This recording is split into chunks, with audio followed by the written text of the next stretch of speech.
All right, welcome to another deep dive. Yeah. Today we're looking at a pretty important figure in Buddhist philosophy, Śāntarakṣita. We have a big one. And specifically for this one, we're kind of gearing it towards someone with a philosophical mindset, someone who really enjoys, Good ones. yeah, nuance, the nitty-gritty of the arguments, the history of how these ideas developed. Would you say that's a fair summary of what we're aiming for?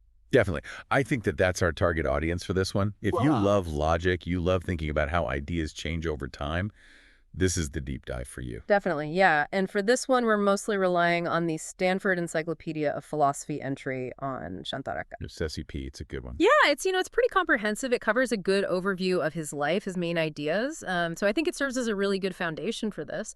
And basically what we want to get out of this is like, what were his main contributions, especially to the Madhyamaka school of thought within Buddhism, and what makes his approach to Madhyamaka unique. Right, because he's not just reciting what came before him. He's got his own unique take on it. And that's what makes him so fascinating to study as a philosopher. Yeah. And so just to give a little background, he lived from 725 to 788 CE.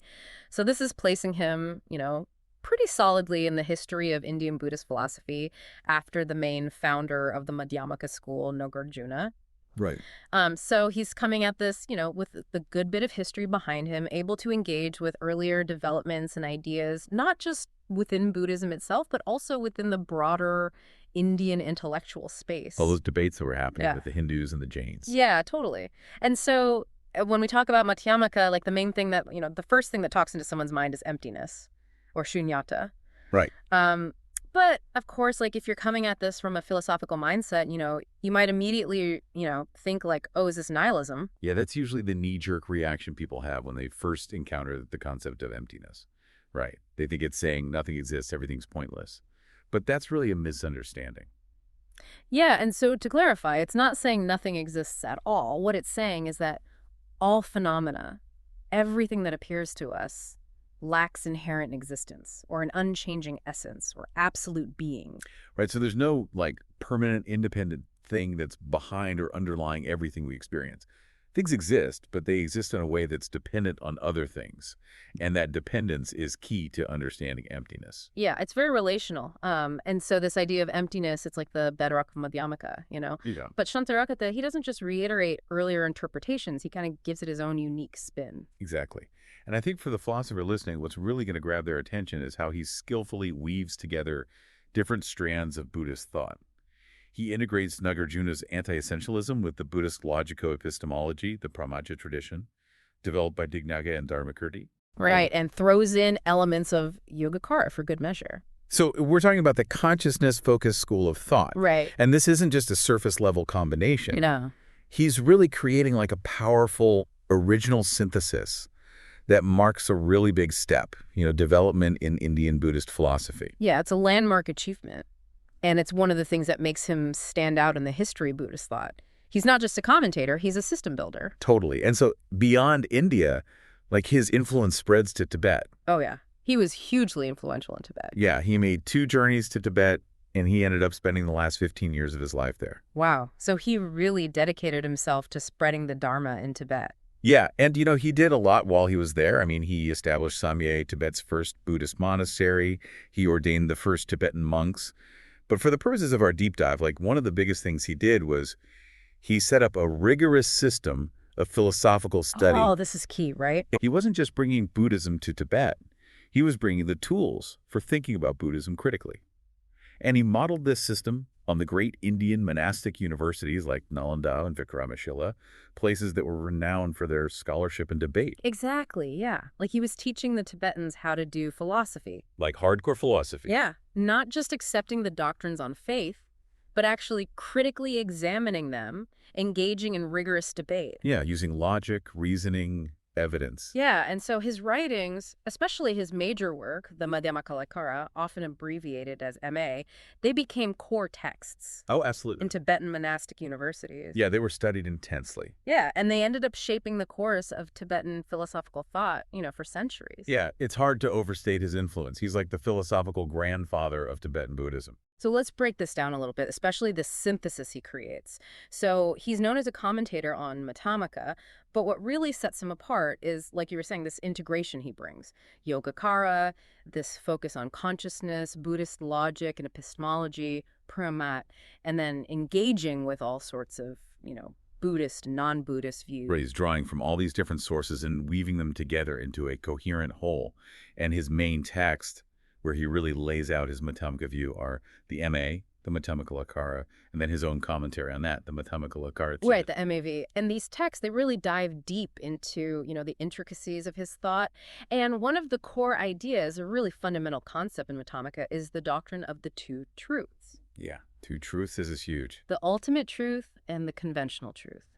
So how does Śāntarakṣita use this framework? Right, well, the two truths doctrine is kind of like a map, right? Yeah. It helps us navigate between the extremes of, on the one hand, saying that everything exists absolutely independently. Like some kind of eternal essence. Yeah, exactly. And on the other hand, saying that nothing exists at all. So it's avoiding both of those extreme views. Yeah, it's steering a middle course, which is what Madhyamaka means, the middle way. And so the ultimate truth, that's where emptiness comes in, right? The realization that ultimately things lack that inherent independent existence. Right, they're empty of that kind of self-nature. And then, if you just stop there, it might sound like nihilism, like we were saying. Totally. So that's where the conventional truth comes in. It's the level on which things do appear to exist. Right, like the way we experience the world on a day-to-day basis. Things arise, they pass away, they have effects on each other. That's all happening on the level of conventional truth. Yeah, and they function in a way that, we can understand, we can interact with. Exactly.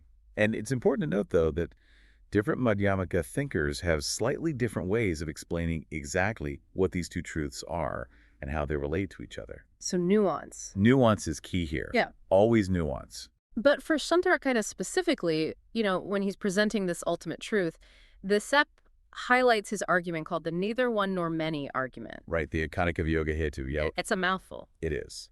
But it's a crucial argument, and it's really at the heart of his understanding of emptiness. Yeah, and the Seppiki even quotes the first stanza of the MA, which says, "These entities, as asserted by our own Buddhist schools and other non-Buddhist schools, have no inherent nature at all, because in reality they have neither a singular nor manifold nature, like a reflection."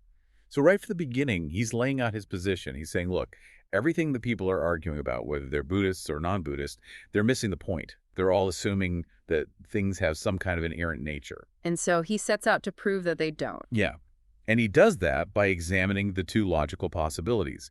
Either a thing's inherent nature is singular or it's manifold.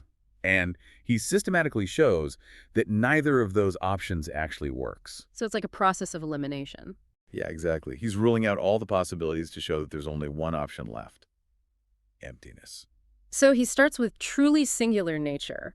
And the Satipi brings up an example from the Sikhya school of thought in Hinduism. Right, Sikhya. They have this idea of prakriti, this primordial substance that everything comes from. Like a fundamental building block. Yeah, and they say that prakriti is singular, unchanging, eternal.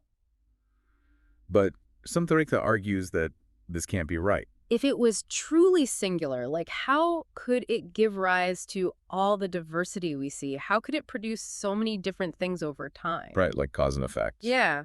If Prakriti is supposed to be this permanent, unchanging thing, how could it cause things to change and become different? Yeah, if it's truly singular, it can't have any internal differentiations, no parts, no potential for change within itself. But if it's causing all these diverse effects, then it must have some kind of internal complexity, so it can't be truly singular. So he's showing that their own concept of causation contradicts their idea of a singular prakriti. Right. And this argument isn't just directed at Sikhya.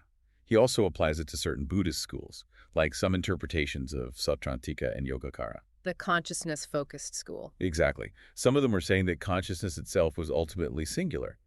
But Śāntarakṣita says, look, if consciousness is aware of multiple things, if it can perceive different objects, then it can't be truly singular. It must have some kind of internal differentiation to account for that multiplicity of objects.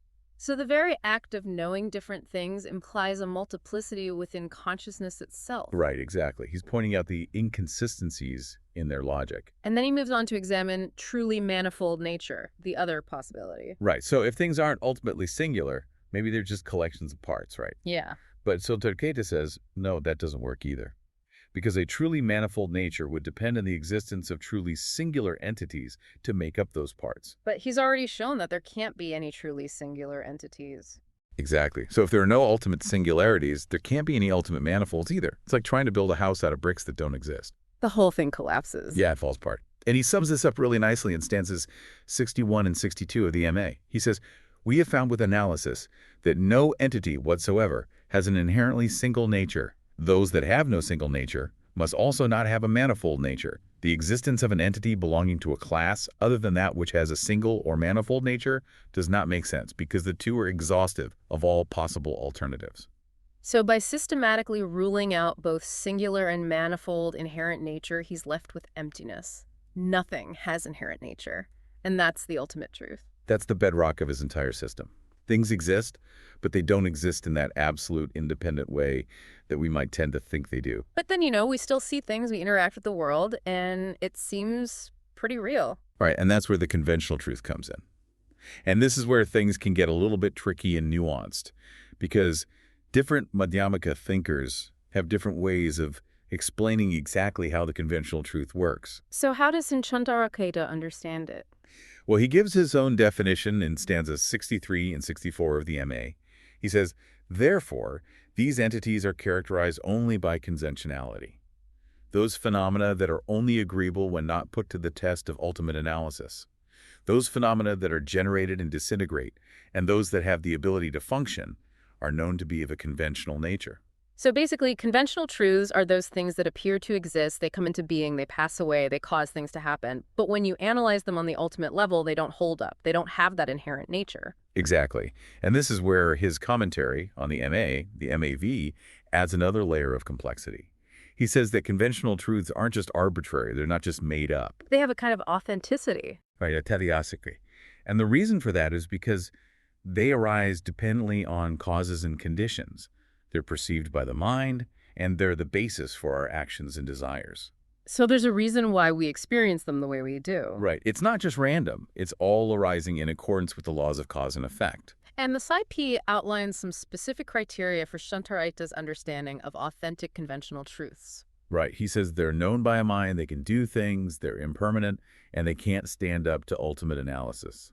So they're causally efficacious, they change over time, and they're ultimately empty. Exactly. All of those are key characteristics. And then there's this interesting connection that he makes with the Yogacara school. Right. So later on, he starts describing these conventional objects as mere consciousness only. Drawing on that Yogacara idea that reality is fundamentally mind-like. Yeah, and this is one of the places where he's really synthesizing different strands of Buddhist thought. He's taking that Yogacara emphasis on consciousness and integrating it into his Madhyamaka framework. And the Seppi makes it clear that he's considered to be like the most important Yogacara Madhyamaka synthesizer. Oh yeah, he's the big one. Even though other thinkers tried to do similar things, he's like the one who really pulled it off in a convincing way. He made it work. Yeah. And there are two main areas where this Yogacara influence shows up, right? This idea of conventional truths being like mere consciousness only, and then the acceptance of svasavadana or self-cognizing consciousness on the conventional level. Right, so let's dive into that first one because I think it's really fascinating for someone who's into the metaphysics of all this. Yeah, for sure. So Yogacara, they say that ultimately things aren't separate from consciousness, that reality is, in some sense, mind-like. And their understanding of emptiness is often described as the absence of a nature that's different from the perceiving consciousness. Which is a bit different from the Madhyamaka view, right? Yeah, because Madhyamaka is saying that emptiness means things lack any inherent self-nature. That applies to everything, including consciousness itself. So it's a more universal kind of emptiness. But Śāntarakṣita seems to bring in the Yogacara perspective when he talks about conventional truths. The SAP quotes him from MA stanza 91, where he says, "That which is cause and result is mere consciousness only. Whatever is established by itself abides in consciousness." And cause and result here, that refers to conventional truths, right? Right, the things that are impermanent, dependently arisen, causally efficacious. So on that conventional level, he's saying that these things are somehow not separate from mind. But is that his ultimate view? Like, does he also agree with the Yogacarans that reality is ultimately mind only? That's the key distinction, right? Because for a lot of Yogacarans, mere consciousness only is their ultimate view. But for Śāntarakṣita, it's part of his conventional presentation. So it's a step on the way. Exactly. His ultimate view is still Madhyamaka emptiness, which says that even mind itself is empty of inherent existence. So it's like he's using the Yogacara perspective as a tool to lead people to the Madhyamaka understanding. Right, and the essay quotes a really interesting stanza from the MA that illustrates this. Stanza 92, it says, by relying on the mind only, Siddhamatra Sim Sampa system, know that external entities do not exist.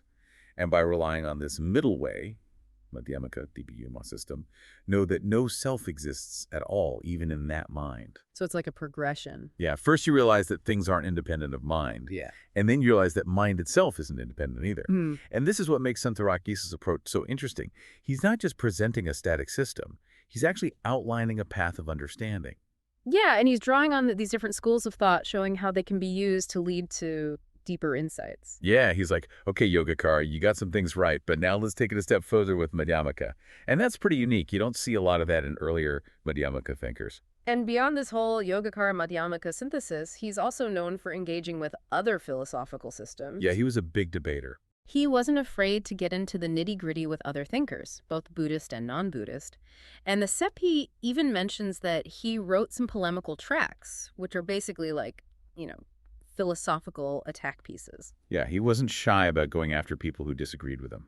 But even in his major works, like the MA, it's not just about refuting other views. He's actually trying to lead the reader through a process of engaging with different perspectives, almost like encouraging them to provisionally adopt those views for a while. Right, like he's saying, okay, step into the shoes of a Sakyan for a minute. See the world from their perspective. And then he kind of deconstructs that perspective. Yeah, but it's not just about showing that they're wrong. It's more like he's using their perspective as a tool for understanding. Okay. It's like he's saying, okay, you've seen the world from this angle, now let's look at it from another angle. And by going through this process, the reader is hopefully getting a deeper understanding of reality. Yeah, like a pedagogical technique. Exactly. He's not just trying to convince you that he's right. He's actually trying to help you see things more clearly for yourself. And the Seppa even suggests that this might be connected to soteriological aims, like helping people to become more awakened. Right, because if you can see through the limitations of all these different views, then you're less likely to get caught up in them. You're more likely to be liberated from suffering. And the Seppi uses the neither one nor many argument as an example of this. They say that as he's presenting the argument, he seems to be shifting perspectives, like he's looking at it through the lens of different schools of thought. Right, like he's trying on different hats. Yeah, so in the first 15 stanzas of the MA, he analyzes non-Buddhist and Vaibhaka tenets from a perspective that seems very Sautrantika. And then when he gets to examining Sautrantika views, he kind of shifts into a Yogacara perspective. Right, like he's temporarily accepting their views as valid to see where they lead. And then finally, from stanza 45 onward, he adopts the full Madhyamaka perspective and criticizes the Yogacara view. Yeah, so he's gradually leading the reader through these different stages of understanding, ultimately culminating in the Madhyamaka view. Okay, so let's shift gears a little bit and talk about his epistemology. All right, so this is about how we know things, right? How do we know it's true? Yeah, and the Sestapit talks about this Buddhist logico-epistemological tradition called Pramatavada. It's like the study of valid means of knowledge. And this tradition was really spearheaded by Dignaga and Dharmakirti, who are often associated with the Yogacara school. Right. And Śāntarakṣita is seen as the first major Madhyamaka thinker who really takes Pramatara seriously and tries to integrate it into a Madhyamaka framework. Which is huge because Brahmacadatta was a major force in Buddhist philosophy. Yeah, it really had a massive influence on later Buddhist thought, especially in Tibet. Yeah, it shaped how Tibetan Buddhists thought about logic, reasoning, evidence. And his main texts on this topic are the Tattvasagraha, and then his commentary on Dharmakirti's Vedanya. Vipanchatartha. Yeah, Vipanchatartha, another mouthful. They're not known for their easy titles. So what's the central question of pramacchata? Like, what's the big issue they're trying to solve? Well, it's all about pramaya, which means valid knowledge or a means of valid knowing. So the question is, what counts as a reliable way of knowing something? What are the means by which we can acquire knowledge that's not going to deceive us? Okay, so it's about establishing a solid foundation for knowledge. Right, a foundation that's based on something more than just faith or opinion. And Śāntarakṣita, following Dharmakirti, he says that a prana is a cognitive event that grasps its object without distortion and provides new information. It's not just repeating something you already knew. And they identified two main types of pramana, right? Yeah, pratyeka and anumana, perception and inference. So perception, that's like direct sensory experience. Right, like seeing, hearing, smelling, tasting, touching, that kind of thing.